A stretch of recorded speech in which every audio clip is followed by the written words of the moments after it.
Hello everyone.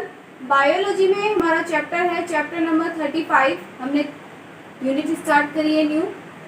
Chapter name है Mendel के आनुवंशिकता के नियम। हमने अब तक पढ़ा कि आनुवंशिकता किसे कहते हैं, जेनेटिक्स क्या होता है, मेंडल ने जेनेटिक्स में क्या योगदान दिया, फादर ऑफ जेनेटिक्स मेंडल को कहा जाता है, मेंडल ने किस प्रकार से प्रयोग करा, प्रयोग के लिए उन्होंने उद्यान मटर का चयन किया, मटर के पौधे का ही चयन उन्होंने क्यों किया, क्या कारण रहे।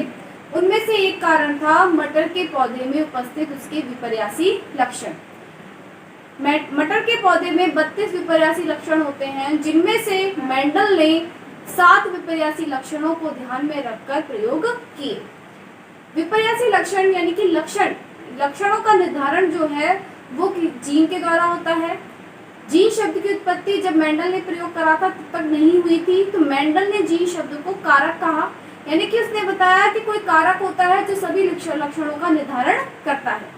अब जो निर्धारण होता है वो कारक यानी कि जीन की वजह से होता है। जीन के जो कारक जीन जो होता है वो हमेशा युग्म में उपस्थित होता है, यानी कि युग्म के रूप में पाया जाता है।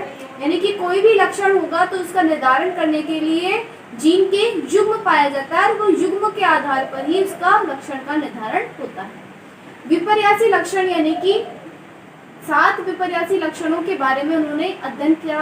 विपर्यासी लक्षणों से तात्पर्य था जो युग्म था, जो जीन का युग्म है वो 2 लक्षण लिए हुए है। एक लक्षण तो उसका प्रभावी होता है और दूसरा अप्रभावी होता है। प्रभावी और अप्रभावी से क्या मतलब होता है, यानी कि जो लक्षण प्रकट हो वो क्या कहलाएगा, प्रभावी, और जो लक्षण प्रकट ना हो पाए वो क्या कहलाता है, अप्रभावी कहलाता है। यानी कि प्रभावी की उपस्थिति में दूसरा लक्षण प्रकट नहीं हो पाता तो वो क्या कहलाता है, पहला जो प्रकट हो रहा है वो प्रभावी और जो प्रकट नहीं हो पाया वो अप्रभावी कहलाता है।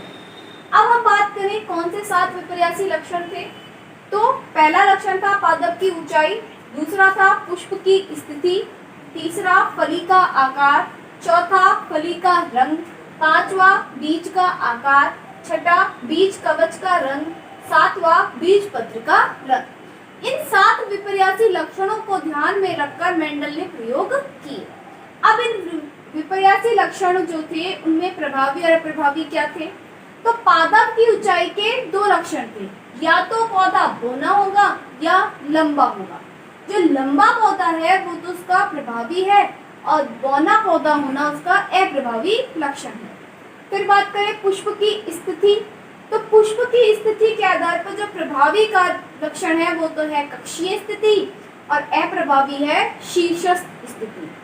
फली का आकार में जो प्रभावी है वो है फूली हुई और अप्रभावी है संकुचित। यानी कि अगर वो फली है जो फूली हुई होगी तो वो उसका प्रभावी लक्षण है, और अगर वो पिचकी हुई या सिकड़ी हुई होगी तो उसका संकुचित अप्रभावी लक्षण है।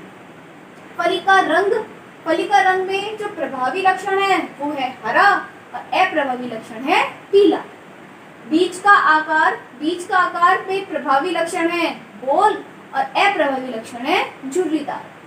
बीज कवच का रंग प्रभावी लक्षण है धूसर और अप्रभावी है सफेद।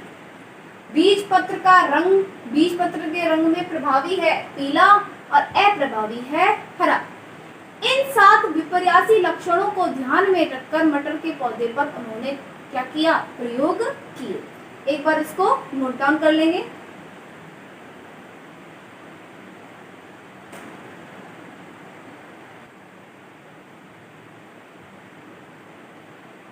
अब हम बात करते हैं संकरण की। मेंडल ने जो प्रयोग करे उद्यान मटर पे वो उन्होंने संकरण विधि द्वारा करे।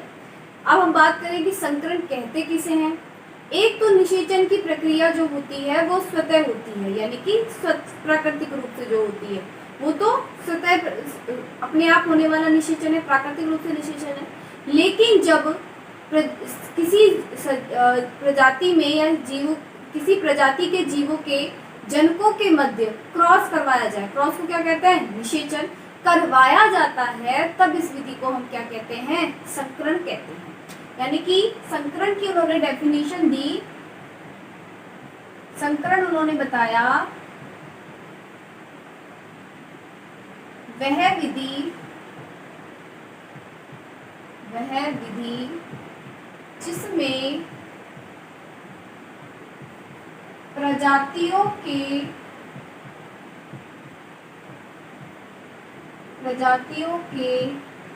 जीवों के जनकों के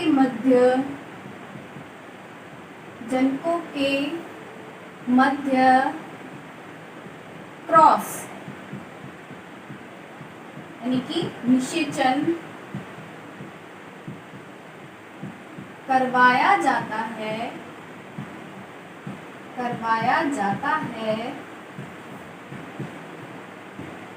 तो उसे संकरण कहते हैं।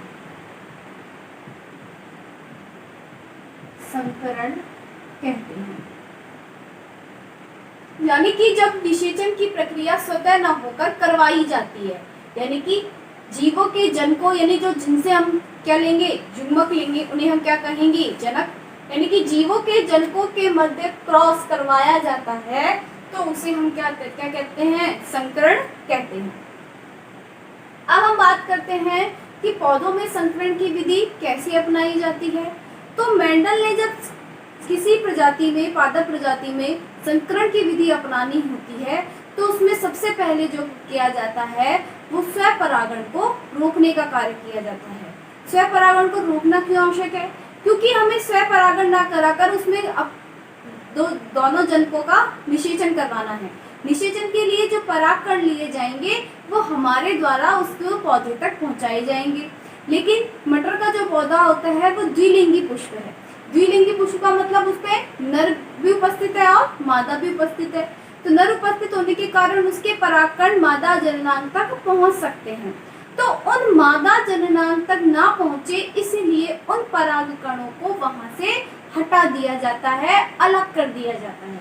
यानी कि स्वपरागण की प्रक्रिया को रोकने के लिए जो नर जननांग है उनके परागकणों को वहां से हटा दिया जाता है, अलग कर दिया जाता है, जिससे कि इसमें स्वपरागण न हो। ये जो हटाने वाली जो प्रक्रिया है परागकणों को, उसे हम कहते हैं विपुंसन। क्या कहेंगे? विपुंसन कहेंगे। यानी कि विपुंसन एक ऐसी विधि है जिसमें पुष्प के परागकणों को हटा दिया जाता है जिससे उसमें स्वपरागण की प्रक्रिया न हो। इसके अलावा जो स्वपरागण की प्रक्रिया को रोकने के लिए ही मादा जननांग के जो वाला जो भाग है उसे पॉलिथीन से या थैली से बांध दिया जाता है या पैक कर दिया जाता है एक तरीके से, जिससे कि उसमें क्या नहीं जा सके, दूसरे परागकण उस तक ना पहुंच सके। इसीलिए जो हम निषेचन की प्रक्रिया करवा रहे हैं केवल वही प्रक्रिया हो, दूसरे कोई परागण उस पे मादा जननांग तक ना पहुंचे, इसीलिए उस मादा जननांग वाले भाग को थैली से बांध दिया जाता है। अब जो हमने परागकण अलग करे हैं उन परागकणों का संग्रह हम कर सकते हैं, या जैसे आगे हमको संकरण की विधि के लिए जो प्रयोग करने हैं उनमें उन परागकणों का प्रयोग किया जाता है। तो मेंडल ने जो अपने प्रयोगों में संकरण विधि द्वारा प्रयोग किए। संकरण विधि के आधार पर उन्होंने तीन संकरण विधि अपनाई।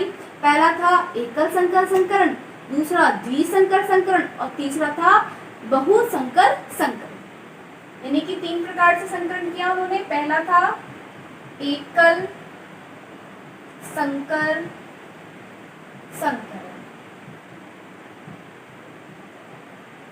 दूसरा था द्विसंकर संकरण और तीसरा था बहुसंकर संकरण। अब हमने संकरण के बारे में कहा कि जीवों के जनकों के मध्य कराया गया क्रॉस करवाया जाता है।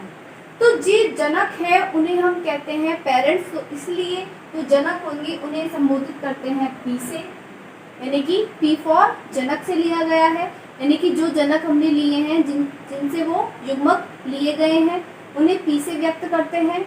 और जनकों के मध्य क्रॉस कराने के बाद जो हमें प्रथम संतति प्राप्त होती है, यानी कि जो प्रथम संतति पीढ़ी हमें प्राप्त होती है उसे हम कहते हैं F1 संतति। क्या कहेंगे? F1 संतति। क्रॉस तो हमारे द्वारा करवाया गया है, लेकिन क्रॉस करवाने के बाद जो हमें संतति मिली है उसे हम क्या कहते हैं, F1 संतति।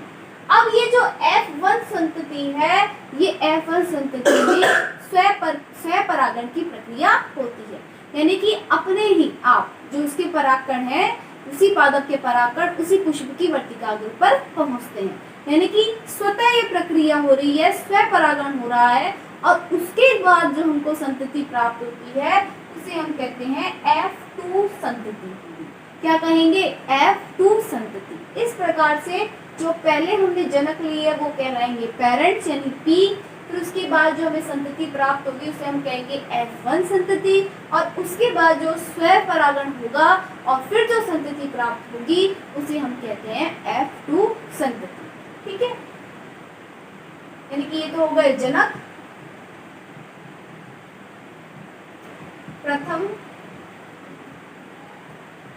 संतति पीढ़ी,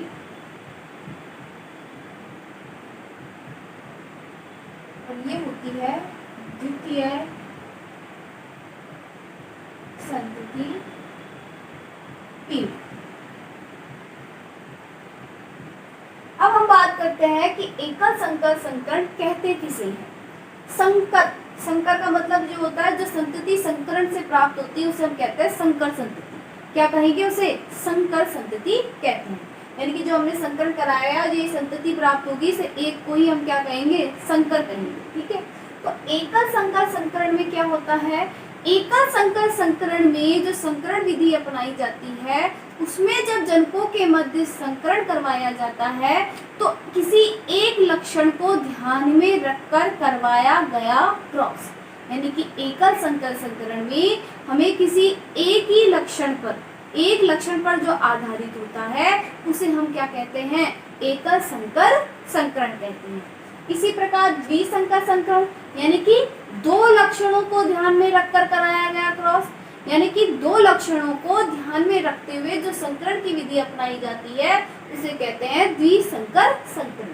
फिर बात करें बहुसंकर संकरण, यानी कि बहुत सारे, यानी कि दो से ज्यादा लक्षणों को ध्यान में रखकर कराया गया क्रॉस बहुसंकर संकरण कहलाता है।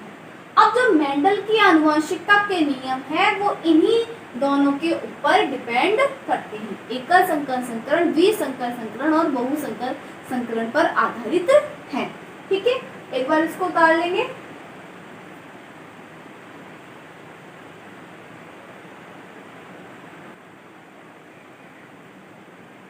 पहला है एकल संकर संकरण यानी मोनो हाइब्रिड क्रॉस, इसे इंग्लिश में कहते हैं मोनो हाइब्रिड क्रॉस। इसमें एक ही जोड़ी लक्षणों को लेकर क्रॉस करवाया जाता है। हमने कहा कि मेंडल ने कहा था कि मटर के पौधे में 782 लक्षणों को लेकर उन्होंने प्रयोग किया। उनमें से पहला लक्षण था पादप की ऊंचाई, जो कि कैसी थी, या तो प्रभावी यानी क्या था उसका लंबापन, और अप्रभावी था बोनापन। यानी कि हमने कहा था जो लक्षण होते हैं वो युग्म के रूप में होते हैं। तो उन्होंने कहा अगर पौधा लंबा है, यानी कि अगर वो लंबा है तो उसका जो जीन युग्म होगा वो कुछ ऐसा होगा, कैपिटल टी। और अगर पौधा बौना है तो उसका जीन युग्म होगा स्मॉल टी। ठीक है, यानी कि अगर वो लंबा पौधा है तो उसके जो जीन युग्म होंगे वो कैसे होंगे, कैपिटल टी। और अगर वो बौना पौधा है तो उसके जीन युग्म कैसे होंगे, स्मॉल टी।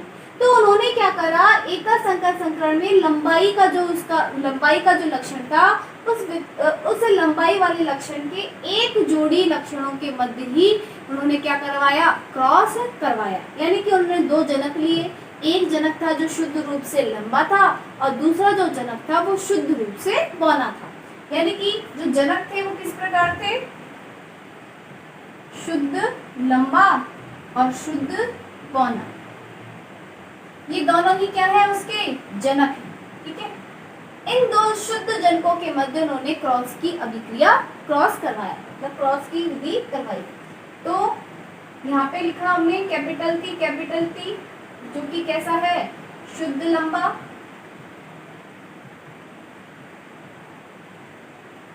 और यहाँ हमने लिखा स्मॉल टी जो कि कैसा है, शुद्ध बौना।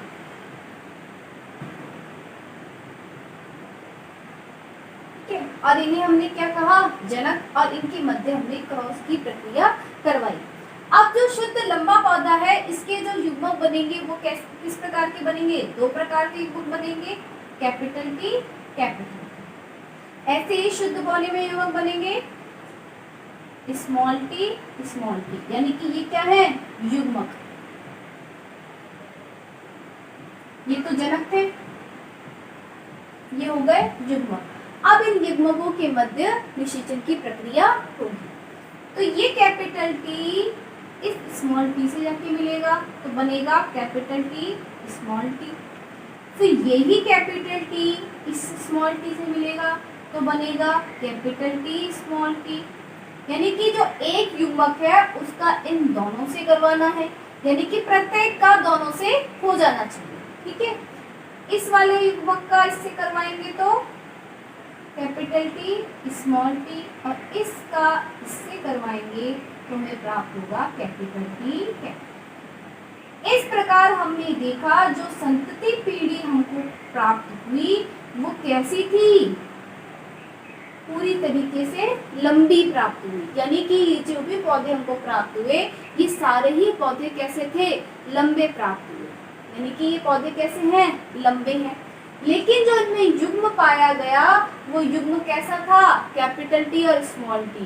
यानी कि प्रभावी कारक इसमें कैपिटल टी उपस्थित था, इसीलिए ये सभी कैसे हुए, सारे पौधे लंबे हुए। लेकिन अगर हम इनका जीन युग्म देखें तो ये अशुद्ध लंबे थे। कैसे थे ये, अशुद्ध लंबे। ये जो पौधे हमें प्राप्त हुए ये कैसे थे, अशुद्ध लंबे प्राप्त हुए। और ये जो संतति है ये क्या कहलाएगी, F1 पीढ़ी। क्या कहलाएगी, F1 पीढ़ी कहलाएगी। ठीक है, यानी कि ये दोनों हमने दो जनकों के मध्य क्रॉस कराया जो पूरी तरीके से शुद्ध थे, उनमें युग्मकों का निर्माण हुआ और उन युग्मकों के संलयन से हमें सारे पौधे प्राप्त हुए जो कि कैसे थे, अशुद्ध लंबे पौधे प्राप्त हुए। अशुद्ध कैसे पता करा हमने, इनके जीनोटाइप से, यानी कि इसमें दोनों कैसे थे, विषम युग्मजी। समयुग्मजी ना होकर कैसे थे, विषम युग्मजी थे, इसीलिए ये पौधे कैसे प्राप्त हुए, हमें अशुद्ध लंबे प्राप्त हुए। अब जो ये F1 पीढ़ी प्राप्त हुई उस F1 पीढ़ी में हमने स्वपरागण की प्रक्रिया होने दी। स्वपरागण की प्रक्रिया को समझाने के लिए हम चेकर बोर्ड का प्रयोग करेंगे।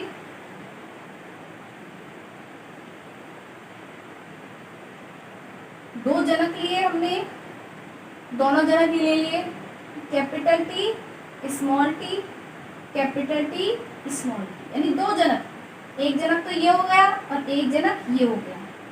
इसमें से जो नर होगा उसका साइन ऐसे बनाया जाता है और जो मादा होगी उसे ऐसे लिखा जाता है। यानी कि ये तो किसके युग्मक है, नर युग्मक है, और ये किसके हैं, मादा युग्मक है। अब जो हमें संतति प्राप्त होगी वो कैसे प्राप्त होगी, देखिए जब इसका संलयन इससे होगा तो हमें प्राप्त होगा कैपिटल टी, कैपिटल टी। इसका संलयन इससे होगा तो कैपिटल टी, स्मॉल टी। इसका संलयन जब इससे होगा तो कैपिटल टी, स्मॉल टी, और जब इसका संलयन इससे होगा तो स्मॉल टी हमें प्राप्त। अब ये जो पहली संतति है वो है शुद्ध लंबा, जो दूसरी संतति है वो अशुद्ध लंबा, तीसरी अशुद्ध लंबा,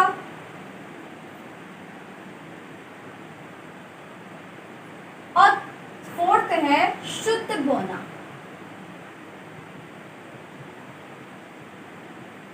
यानी हमें चार संततियां प्राप्त हुई जिनमें से एक तो शुद्ध लंबी थी, दो अशुद्ध लंबी थी और चौथी जो थी वो शुद्ध बौनी प्राप्त हुई।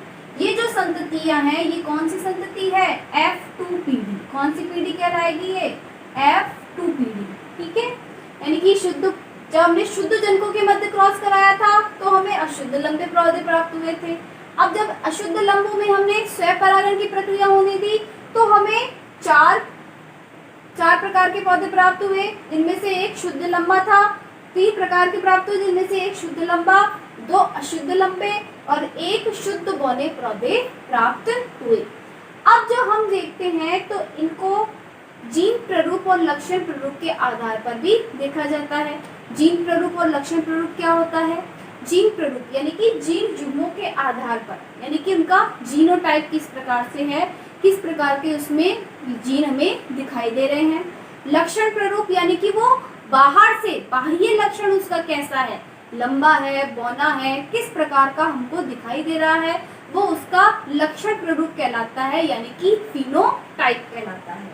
अगर हम देखें तो यहाँ पे केवल लक्षण प्ररूप देखा जाए, यानी कि अगर हम बाह्य लक्षणों के आधार पर लक्षण प्ररूप अनुपात देखें तो वो हमें क्या प्राप्त होगा, ये भी लंबा है, ये भी लंबा है और ये भी लंबा है, तो 3 और ये कैसा है, छोटा, 3:1, ये हमें इसका लक्षण प्ररूप अनुपात प्राप्त होगा। यानी कि 3 पौधे ऐसे हैं जो दिखाई देने में लंबे दिखाई देते हैं और एक पौधा हमें कैसा दिखाई देता है, बौना दिखाई देता है। अब बात करें जीन प्ररूप अनुपात की, यानी कि जीनोटाइप की,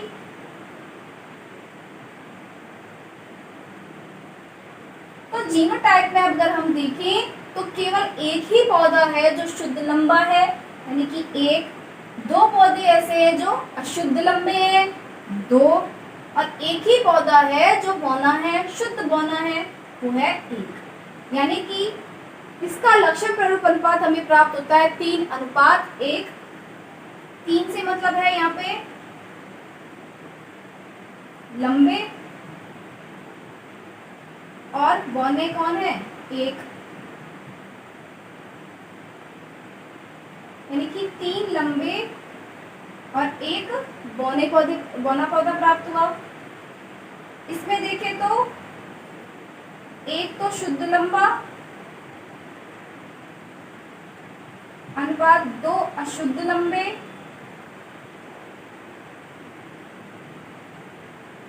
और 1 शुद्ध बौना प्राप्त।